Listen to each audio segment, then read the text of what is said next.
Assalamualaikum warahmatullahi wabarakatuh. Selamat pagi anak-anak. Gimana kabarnya hari ini?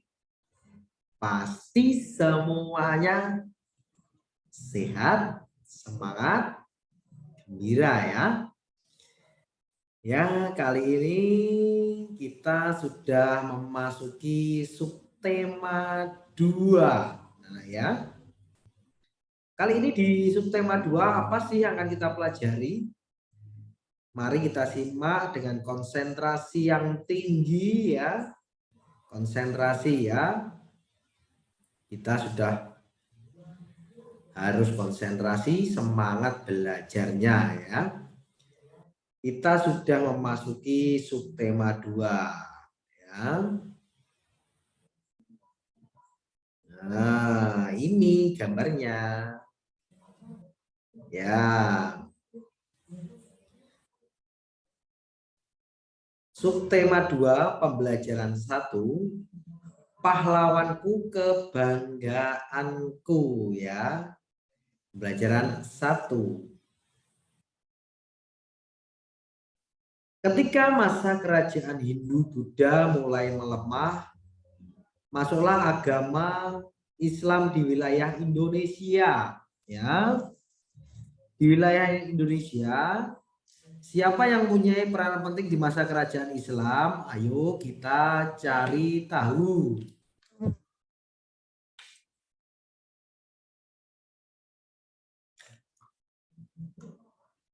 Benny ingin mengetahui lebih lanjut tentang perjuangan setelah masa kerajaan Hindu-Buddha.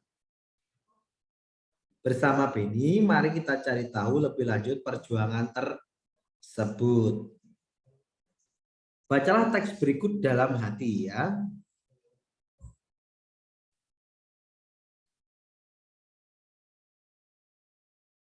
Sultan Hasanuddin judulnya.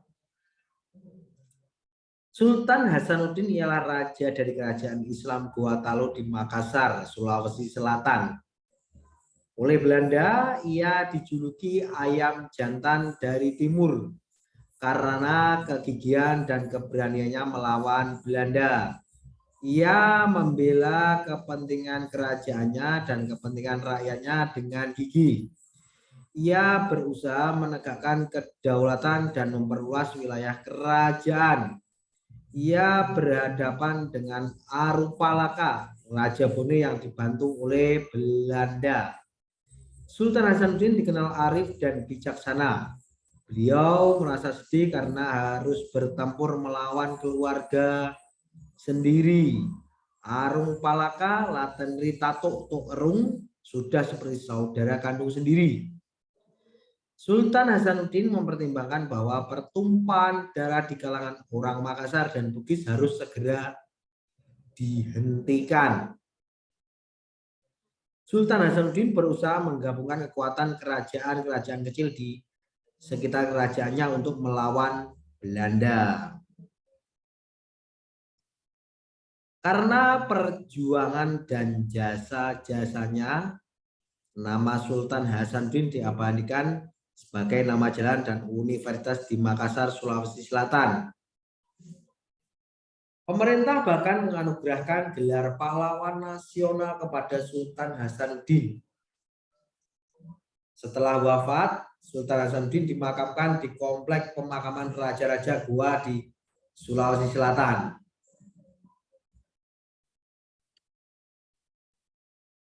Komplek pemakaman Raja-Raja merupakan peninggalan sejarah yang perlu dijaga kelestariannya. Komplek pemakaman ini pun dijadikan objek pembelajaran sejarah bagi bangsa Indonesia. Ya.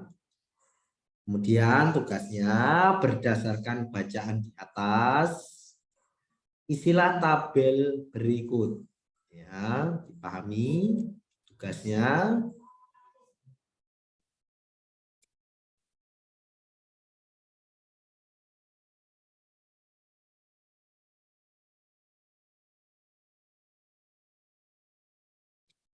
Apa yang kamu ketahui tentang Sultan Hasanuddin?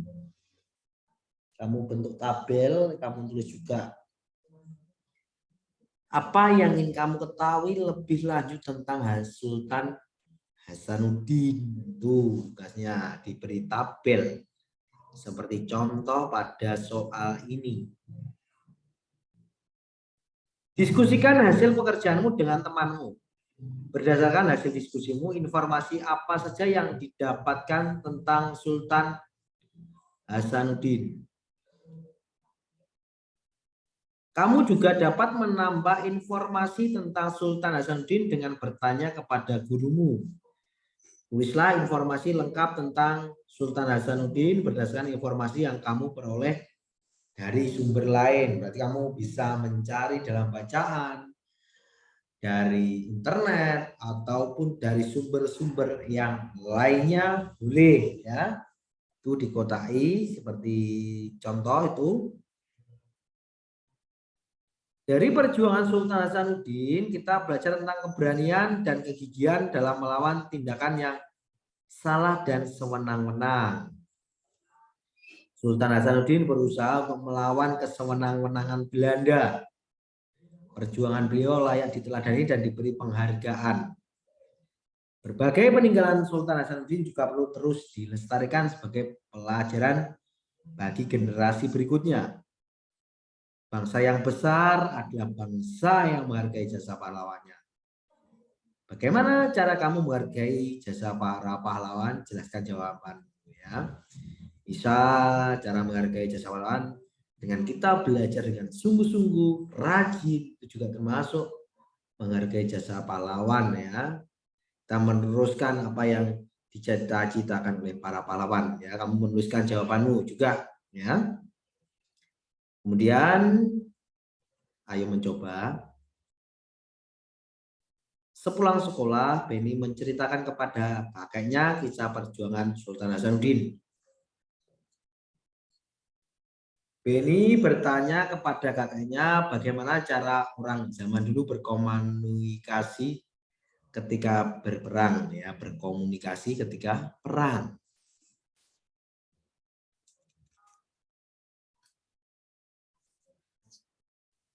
Beni sangat tertarik dengan cerita kakek tentang penggunaan cahaya sebagai alat komunikasi. Kakek mencoba menggambarkan proses berkomunikasi menggunakan cahaya dan cermin. Arah berkas cahaya berkaitan dengan posisi cermin dan sumber cahaya. Amati gambar samping ya. Amati pula gambar skema pantulan sinar matahari pada cermin datar. Kamu akan mempraktikkan cara berkomunikasi menggunakan cahaya dan cermin. Amati gambar terlebih dahulu. Buatlah sedikitnya 3 pertanyaan tentang cara berkomunikasi menggunakan cahaya dan cermin. Tuliskan di kertas terpisah. Tukarkan pertanyaan yang kamu buat secara berpasangan, diskusikan jawaban atas pertanyaan tersebut. Sekarang saatnya kamu mempraktikkan cara berkomunikasi menggunakan cahaya dan cermin secara berkelompok. Ya. Percobaan. Berkomunikasi menggunakan cahaya dan cermin. Ya. Langkah-langkah percobaan 1, duduk bersama kelompokmu. Perlihatkan cerminmu pada kelompokmu, gunakan cermin untuk memantulkan cahaya matahari. Diskusikan kode yang disepakati untuk berkomunikasi beserta artinya. Misal ketika cahaya dipantulkan menggunakan cermin dan digerakkan melingkar sebanyak 3 kali, itu berarti seluruh anggota kelompok berkumpul di tengah halaman sekolah.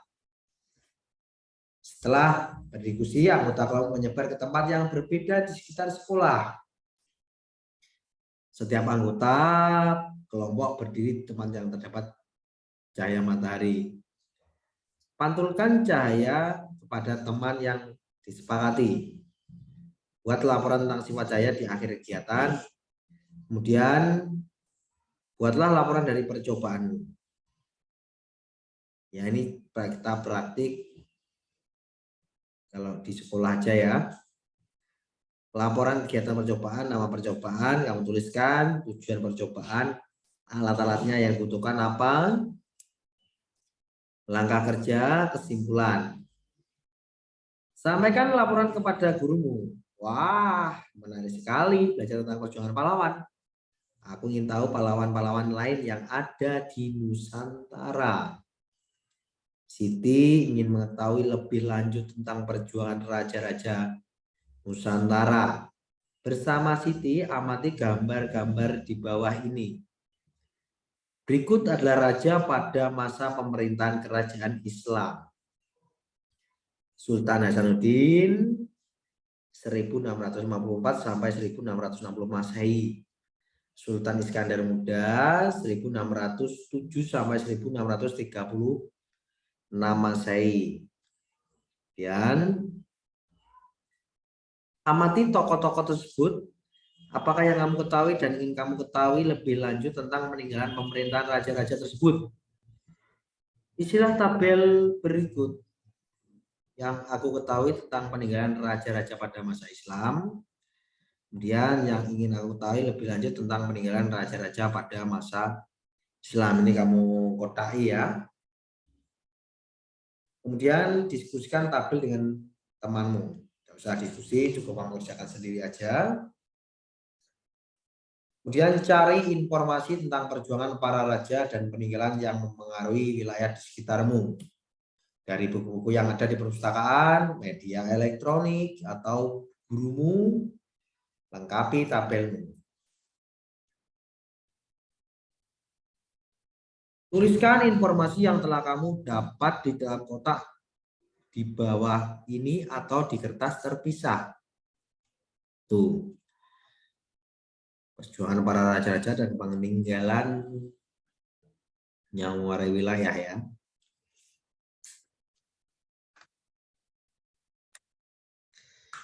Kita sampai di halaman 60. Ya. Kita mempelajari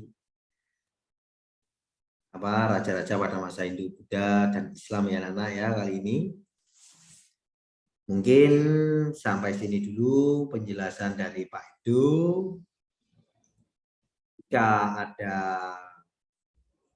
kesulitan, pertanyaan, ataupun lain sebagainya, bisa bertanya kepada Pak Edo ya Nana ya. Hal ini tetap menjaga protokol kesehatan dengan menjaga jarak, mencuci tangan, dan memakai masker. Itu. Dan kalaupun tidak penting, diharapkan untuk di rumah saja ya.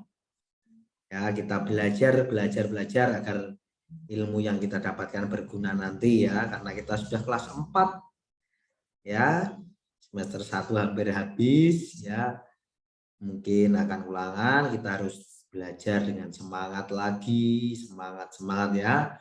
Akhirul kalam, wassalamualaikum warahmatullahi wabarakatuh.